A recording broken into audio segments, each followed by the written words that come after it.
Company board LGSമായി ബന്ധപ്പെട്ടിട്ടുള്ള മൂന്നാമത്തെ video ആണ് നമ്മൾ ചെയ്യുന്നത്.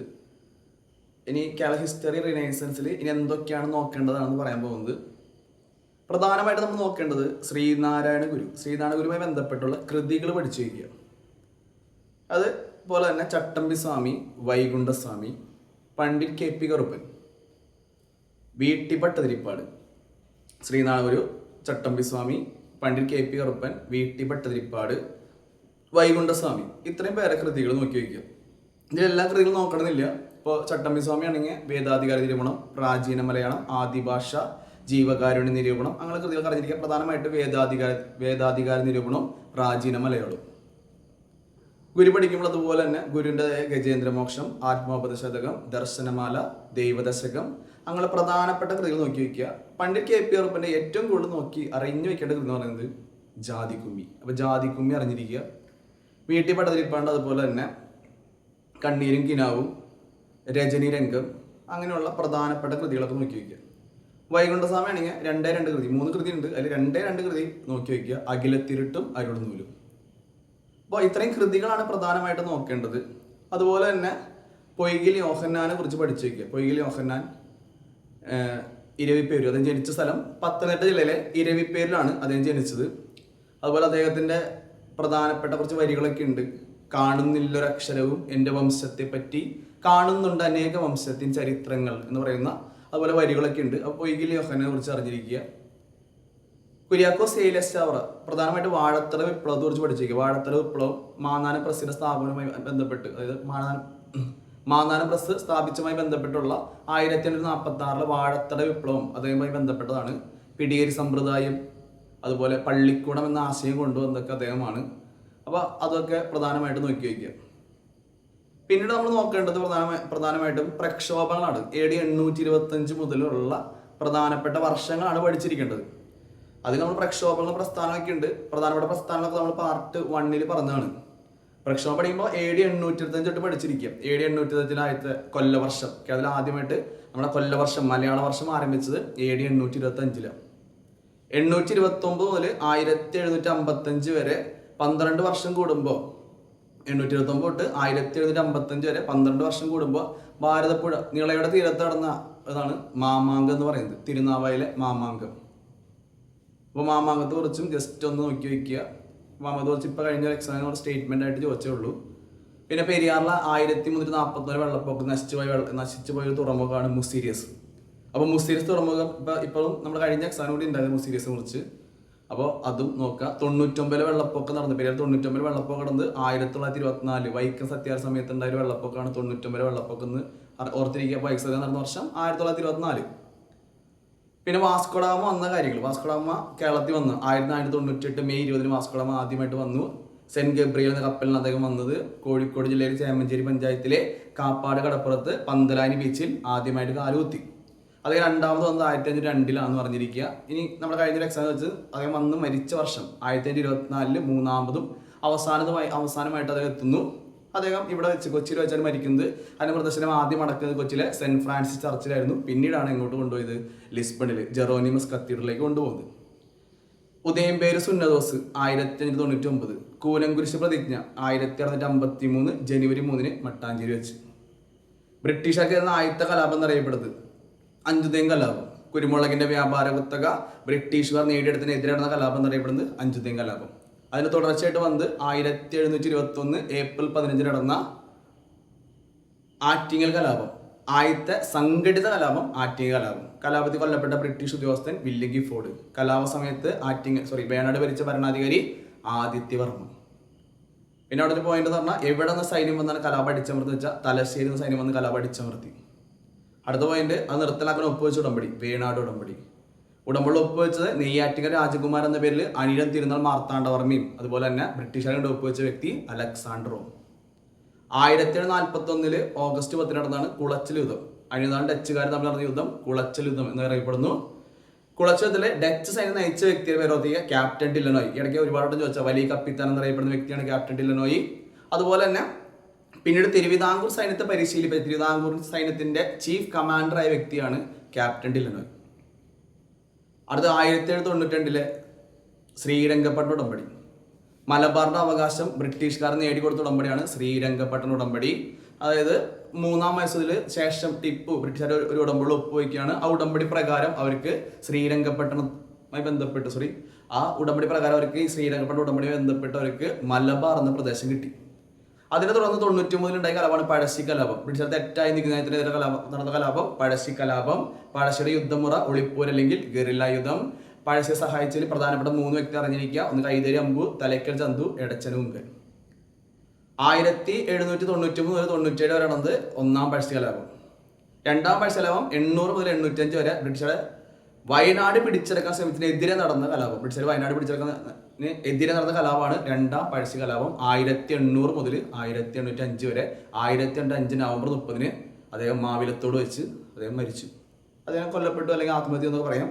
അത് നമ്മുടെ മാവിലത്തോട് കുറിച്ച് കഴിഞ്ഞ എക്സാമിന് ക്വസ്റ്റ്യൻ ഉണ്ടായിരുന്നു. അടുത്തത് 1809 ജനുവരി 11 കുണ്ടറ വിളംബരം നടത്തിയത് വേലുത്തമ്പി ദളവ. അദ്ദേഹം മരിച്ച സ്ഥലം ചോദിച്ചായിരുന്നു മണ്ണടി. പത്തനംതിട്ട മണ്ണടി ക്ഷേത്രത്തിൽ അദ്ദേഹം മരിച്ചു. അദ്ദേഹം വിളംബരം നടത്തിയത് എവിടെ വെച്ചാൽ കൊല്ലം ജില്ലയിലെ കുണ്ടറയിലെ ഇളമ്പള്ളൂർ ക്ഷേത്രത്തിൽ വെച്ച് കുണ്ടറ വിളംബരം നടത്തി. അപ്പോൾ ഇളമ്പള്ളൂർ ക്ഷേത്രത്തിൽ വെച്ച് കുണ്ടറ വിളംബരം, മണ്ണടി ക്ഷേത്രം പത്തനംതിട്ടയിലെ മണ്ണടി ക്ഷേത്രത്തിൽ വെച്ച് അദ്ദേഹം ആത്മഹത്യ ചെയ്തു. 1812 കുറിച്ച കലാപം നമ്മൾ കഴിഞ്ഞ ഒരു പാർട്ടിൽ പറഞ്ഞാണ്. കുറിച്ച കലാപം 12-ലാണ്. വട്ടത്തൊപ്പിക്കാരെ പുറത്താക്കുക മുദ്രാവാക്യം. പ്രധാന നേതാവ് രാമനമ്പി. 1821 കേരളത്തിലെ ആദ്യത്തെ പ്രസ്, അത് ഓർത്തിരിക്കുക. 1821 കേരളത്തിലെ ആദ്യത്തെ പ്രസ്സാണ് CMS പ്രസ്. സ്ഥാപകൻ ബെഞ്ചമിൻ ബെയ്ലി.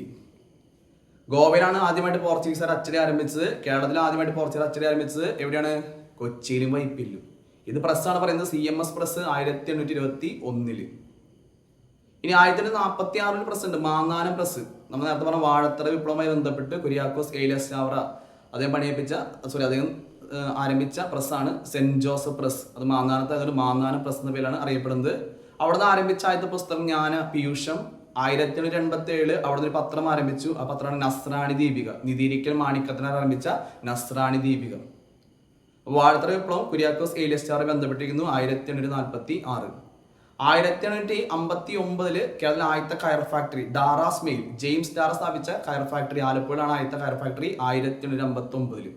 1865 പണ്ടാരപ്പാട്ട വിളംബരം. തിരുവിതാംകൂറിലെ കർഷകരുടെ മാഗ്നാകാർട്ട എന്നറിയപ്പെടുന്ന വിളംബരമാണ് പണ്ടാരപ്പാട്ട വിളംബരം. 1865. 1867 ജമ്മി കുടിയാൻ വിളംബരം. കാണപ്പാട്ട വിളംബരം എന്നറിയപ്പെടുന്നതാണ് ജമ്മി കുടിയാൻ വിളംബരം. 1888 അരുവിപ്പുറം വിപ്ലവം. അരുവിപ്പുറം വിപ്ലവം എന്ന് പറഞ്ഞാൽ പ്രതിഷ്ഠ നടത്തി വർഷം 1888. അടുത്ത 1996 1900-ലൊക്കെ മെമ്മോറിയൽ നമ്മൾ കഴിഞ്ഞ ക്ലാസ്സിൽ പറഞ്ഞുള്ളൂ, അങ്ങോട്ട് പോകുന്നില്ല. ഇനി 1913 തൊട്ട് പറയാൻ വേണ്ടും. 1913 കായൽ സമരം. കൊച്ചിയിൽ നടന്ന കായൽ സമരത്തിന്റെ നേതാക്കൾ പണ്ഡിറ്റ് KP കറുപ്പൻ, KP വള്ളോൻ, കൃഷ്ണാദി ആശാൻ.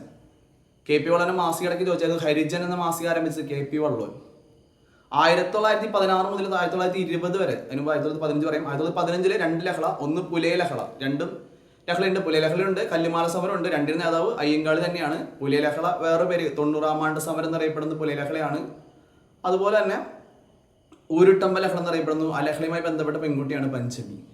കല്ലുമാല സമരം, കല്ലുമാല ബഹിഷ്കരിക്കാൻ പറഞ്ഞ കല്ലുമാല സമരത്തിന് വേറെ പേരുണ്ട്, പെരിനാട് ലഹള. കൊല്ലത്ത് പെരിനാട് വെച്ചായതുകൊണ്ട് പെരിനാട് ലഹള എന്നറിയപ്പെടുന്നു. അപ്പോൾ പുലയ ലഹളയും കല്ലുമാല സമരം ഒരു വർഷം 1915, നേതാവ് അയ്യങ്കാളി. 1916 മുതൽ 1920 വരെ നടന്നാണ് മലബാർ ജില്ലാ കോൺഗ്രസ് സമ്മേളനം. 5 സമ്മേളനം ഉണ്ട്. 16 മുതൽ 20 വരെ ഉണ്ട്. 5 സമ്മേളനം ഒരു കോഡ് പോലെ ഉണ്ട്. പാലക്കാട്, കോഴിയുടെ തല, വടക്കാഞ്ചേരി. പാലക്കാട്, കോഴിക്കോട്, തലശ്ശേരി, വടകര, മഞ്ചേരി. അങ്ങനെ 5 സ്ഥലങ്ങൾ. ആദ്യം പാലക്കാടായിരുന്നു, അതിന്റെ അധ്യക്ഷ ആനി ബസന്റ്. 1920 അവസാനം മഞ്ചേരിയിലായിരുന്നു, അതിന്റെ അധ്യക്ഷൻ കസ്തൂരംഗ അയ്യങ്കാർ. ഈ മഞ്ചേരി സമ്മേളനത്തിൽ വെച്ച് പ്രധാനമായിട്ട് 3 വിഷയങ്ങൾ ചർച്ച ചെയ്തു. ആ വിഷയങ്ങളാണ് ഒന്ന് ഖിലാഫത്ത് പ്രസ്ഥാനം, ഒന്ന് കുടിയാന്മ നിയമം, മറ്റൊന്ന് ഭരണപരിഷ്കാരം. ഭരണപരിഷ്കാരം, കുടിയാന്മ നിയമം, ഖിലാഫത്ത് പ്രസ്ഥാനം ഇതിനെക്കുറിച്ച് ചർച്ച ചെയ്ത സമ്മേളനമാണ് മഞ്ചേരി സമ്മേളനം 1920. ഇനി 1917 പ്രധാനമായിട്ട് അറിഞ്ഞിരിക്കേണ്ടത് 2 കാര്യങ്ങളാണ്. ഒന്ന് 1917 അയിത്തത്തിനെതിരെ നടന്ന ആദ്യത്തെ സമരമായ തളി ക്ഷേത്ര സമരം അല്ലെങ്കിൽ തളി റോഡ് സമരം എന്നറിയപ്പെടുന്നത്. കോഴിക്കോട് നടന്ന ഈ തളി ക്ഷേത്ര സമര നേതാക്കളായിരുന്നു C Krishnan, KP Kesavan, Manjeri Ramayyar. C Krishnan, KP Kesavan, Manjeri Ramayyar. ഇനി 1917 നടന്ന ഈ സംഭവമായിട്ട് ഒരു പോയിന്റ് പറഞ്ഞുതരാം. തളി ക്ഷേത്രത്തെ കുറിച്ചൊരു പോയിന്റ് പറഞ്ഞുതരാം. അതായത് സാമൂതിരിയുടെ പണ്ട് ദിവസം പറയപ്പെടുന്ന പേരാണ് രേവതി പട്ടത്താനം. ആ രേവതി പട്ടത്താനം എന്ന ക്ഷേത്രമാണ് ഇത് തളി ക്ഷേത്രം. ഇനി 1918 കാര്യം പറയുകയാണെങ്കിൽ നമ്മൾ ഓൾറെഡി പഠിച്ചു കഴിഞ്ഞാണ്. അപ്പൊ പ്രസ്ഥാനമാണ്, ആണ് പറയുന്നില്ല. 19 പൗരസമത്വവാദ പ്രക്ഷോഭം.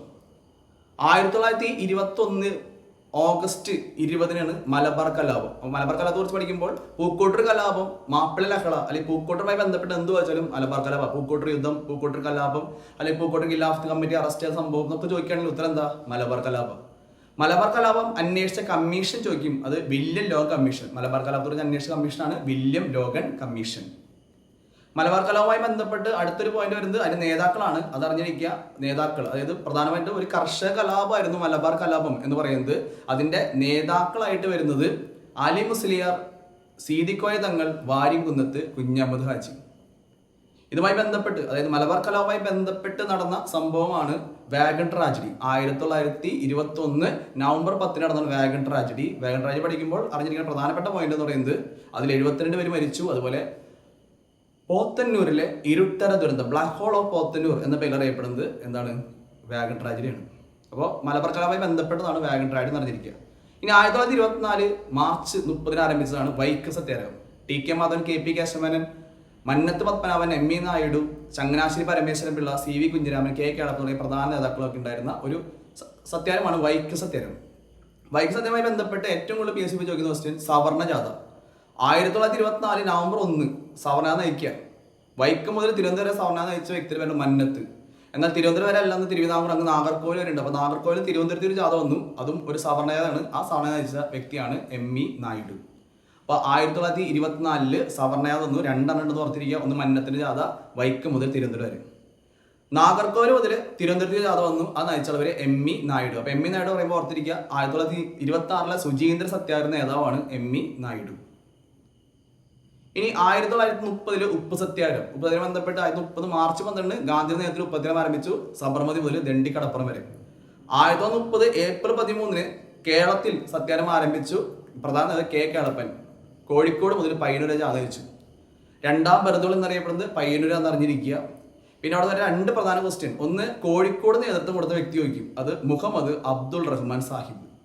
മുഹമ്മദ് അബ്ദുൾ റഹ്മാൻ സാഹിബ് പറയുമ്പോൾ ഓർത്തിരിക്കേണ്ട പേര് അദ്ദേഹത്തിനെ കേരള സുഭാഷ് ചന്ദ്രബോസ് എന്നാണ് വിളിക്കുന്നത്. ആളെ പത്രം അൽ അമീൻ. അൽ അമീൻ മുഹമ്മദ് അബ്ദുൾ റഹ്മാൻ സാഹിബിന്റെ പത്രമാണ്. അൽ ഇസ്ലാം വക്കം മൗലയുടെ പത്രമാണ്. അൽ ഹിലാൽ ചോദിക്കുകയാണ് മൗലാന അബ്ദുൽ കലാം ആസാദ്. നമ്മൾ പറഞ്ഞുകൊണ്ട് ഉപ്പ് സത്യാഗ്രഹമായിരുന്നു. അപ്പോൾ ഉപ്പുസത്യാഗ്രഹം ബന്ധപ്പെട്ട് കോഴിക്കോട് പയ്യന്നൂർ ജാഥ വെച്ച് കെ കേളപ്പൻ, പ്രധാന കെ കേളപ്പനായിരുന്നു. 32 പേരുണ്ടായിരുന്നു, പങ്കെടുത്തു. അതിൽ പ്രധാനമായിട്ട് ആലോചിച്ചൊരു ഗാനുണ്ട്, വരിക സഹീർ എന്ന ഗാനം എഴുത് അംസി നാരായണ പിള്ള. 2ാം ബർദോളം എന്നറിയപ്പെടുന്നത് പയ്യന്നൂരാണ്. കോഴിക്കോട് നേതൃത്വം കൊടുത്തത് മുഹമ്മദ് അബ്ദുൾ റഹ്മാൻ സാഹിബ്. 43 ദിവസം ജയിൽ ഉപവാസനിഷ്ഠ മരിച്ച വ്യക്തിയുണ്ട്, PC കുഞ്ഞിരാമൻ DOD. 1931 2 കാര്യം. ഒന്ന് യാചനയാത്ര. തൃശ്ശൂർ മുതൽ ചന്ദ്രഗിരിപ്പുഴ വരെ നമ്മുടെ വീട്ടി ഭട്ടതിരിപ്പാട് നടത്തിയ യാത്രയാണ് യാചനയാത്ര എന്ന പേരിൽ അറിയപ്പെടുന്നത്. യാചനയാത്രയ്ക്ക് നേതൃത്വം വീട്ടി ഭട്ടതിരിപ്പാട്. 31 ഗുരുവായൂർ സത്യാഗ്രഹം ഉണ്ടായത് കെ കേളപ്പൻ നേതൃത്വത്തിൽ. ഗുരുവായൂർ സത്യാഗ്രഹം കെ കേളപ്പൻ, മന്നത്ത് പത്മനാഭൻ പ്രധാന നേതാക്കളായിരുന്നു. അതിൽ ഏറ്റവും കൂടുതൽ PSC question voluntary captain AKG. നിരാഹാരം കിടന്ന് കെ കേളപ്പനായിരുന്നു. നിരാഹാരം അവസാനിപ്പിക്കുക പറഞ്ഞത് ഗാന്ധിജി ആയിരുന്നു. 1932 ഒക്ടോബർ 2 നിരാഹാരം അവസാനിപ്പിച്ചു. അപ്പോൾ സത്യാഗ്രഹം അവസാനിച്ചു ആ 1932 ഒക്ടോബർ 2 ഇനി അമ്പലങ്ങൾക്ക് തീ കൊളുത്താം എന്ന ലേഖനം എഴുതിയൊരു വ്യക്തിയുണ്ട്, ആളവര് വീട്ടി ഭട്ടതിരിപ്പാട്.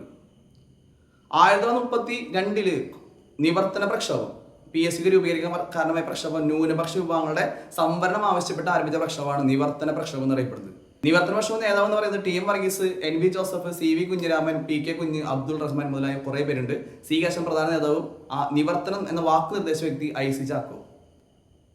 1935 ബന്ധപ്പെട്ട് പ്രസംഗം നടന്നു, കോഴഞ്ചേരി പ്രസംഗം. സർ CP രാമസ്വാമിക്കെതിരെ C കേശവൻ നടത്തിയ പ്രസംഗം, കോഴഞ്ചേരി പ്രസംഗം. 1938 ഉത്തരവാദ ഭരണപ്രക്ഷോഭം തിരുവിതാംകൂർ ആരംഭിക്കുന്നു. സംഘടന തിരുവിതാംകൂർ സ്റ്റേറ്റ് കോൺഗ്രസ്. ഇതുമായി ബന്ധപ്പെട്ട് നമ്മൾ ക്ലാസ്സിൽ പറഞ്ഞാണ്, അപ്പൊ അങ്ങോട്ട് പോകുന്നില്ല. 40 മൊറാഴ സമരം. മൊറാഴ സമരം എന്ന് പറയുന്നത് 1940 നേതാവ് KPR ഗോപാലൻ. KPR ഗോപാലൻ ഇതുമായി ബന്ധപ്പെട്ട് അറസ്റ്റ് ചെയ്ത് വധശിക്ഷ വിധിക്കപ്പെടും. പക്ഷെ അതിൽ ഒഴിവാക്കപ്പെടുന്ന വ്യക്തിയാണ് ഗാന്ധിജി. അതായത് KPR ഗോപാലിനെ വധശിക്ഷ ഒഴിവാക്കുന്ന ദേശീയ നേതാവ്, PSC ക്വസ്റ്റ്യൻ ആണ്, അത് ഗാന്ധിജി. 1941 മാർച്ച് 28 1941 മാർച്ച് 28 കയ്യൂർ സമരം നടക്കുന്നത്. അപ്പൊ കയ്യൂർ സമരനായകൻ എന്നറിയപ്പെടുന്നത് EK നയനാരാണ്. കയ്യൂർ സമരത്തിൽ കൊല്ലപ്പെട്ട ഒരു പോലീസ് ഉദ്യോഗസ്ഥനുണ്ട്, ആളെ പേരാണ് സുബ്ബരായൻ. കയ്യൂർ സമരത്തിൽ വധശിക്ഷ ഒഴിവാക്കപ്പെട്ട ഒരു വ്യക്തിയുണ്ട്, ആളെ പേരാണ് ചൂരിക്കാട് കൃഷ്ണൻ നായർ. കയ്യൂർ സമരം എന്ന വർഷം 1941 മാർച്ച് 28 കാസർഗോഡ് ജില്ലയിലെ ഹോസ്തുർഗിൽ. 1942 Keezhoor bomb case. Kit India സമരവുമായി ബന്ധപ്പെട്ട് കേരളത്തിൽ നടന്ന സംഭവമാണ് കീഴൂർ ബോംബ് കേസ്. അങ്ങനെ കിറ്റ് ഇന്ത്യ സമരവുമായി ബന്ധപ്പെട്ട് കേരളത്തിൽ നടന്ന സംഭവം കീഴൂർ ബോംബ് കേസ്. അതിന്റെ നേതാവാണ് KB മേനോൻ. 1946 പുന്നപ്ര വയലാർ സമരം സർ CP രാമസ്വാമിക്കെതിരെ നടന്ന ഒരു സമരമാണ് അമേരിക്കൻ മോഡൽ അറബിക്കടൽ എന്ന് പറയുന്ന മുദ്രാവാക്യത്തോടു കൂടി. ആലപ്പുഴ നടന്ന ഈ സമരത്തിന് തുലാം 10 സമരം എന്നൊരു പേര് കൂടി ഉണ്ട്. ഈ സമരവുമായി ബന്ധപ്പെട്ടാണ് സർ CP KCS മണി വധിക്കാൻ ശ്രമിക്കുന്നത്. 1946 കണ്ണൂരിൽ വെച്ച് നടന്ന കരിവള്ളൂർ സമര നായികയായിരുന്നു K ദേവയാനി. 1946 കാസർഗോഡ് ചീമേനി വെച്ച് നടന്ന തോൽവിറക് സമരനായികയാണ് കാർത്തിയായനി അമ്മ. 1946 കണ്ണൂർ വെച്ച് നടന്ന മേച്ചിൽ പുല്ല് സമരനായികയാണ് കണ്ടക്കൈ കുഞ്ഞക്കാമ്മ. 1946 തൃശ്ശൂരിലെ കൂടൽമാണിക്യ ക്ഷേത്രത്തിൽ വെച്ച് നടന്ന ഫ്രണ്ടിലെ കുട്ടംകുളവുമായി ബന്ധപ്പെട്ട് നടന്ന കുട്ടംകുള സമരത്തിന്റെ നേതാക്കളാണ് PK Chathan master, PK Kumaran master, Kattuparamban, KV Unni, Kurumba. 1947 അത് ഇന്ത്യ സ്വാതന്ത്ര്യത്തിന് ശേഷം നടന്ന ആദ്യത്തെ സത്യാഗ്രഹം എന്നറിയപ്പെടുന്ന പാലിയ സത്യാഗ്രഹം. 1947 പാലിയ സത്യാഗ്രഹം. പ്രധാന നേതാവ് C കേശവൻ. നമ്പൂരി സ്ത്രീകളുടെ ജാതിക്ക് നേതൃത്വം കൊടുത്തത് ആര്യപ്പള്ളം. കാതുമുറി പ്രസാദ് നേതാവ് എന്നൊക്കെ അറിയപ്പെടുന്ന വള്ളുവനാട്ടിന്റെ അമ്മ എന്നറിയപ്പെടുന്ന, അതുപോലെ വള്ളുവനാട്ടിലെ മലബാറിലെ മാറുമറയ്ക്കൽ സമരനായിക അല്ലെങ്കിൽ കല്ലുമാല സമരനായിക എന്നറിയപ്പെടുന്ന ആര്യപ്പള്ളം.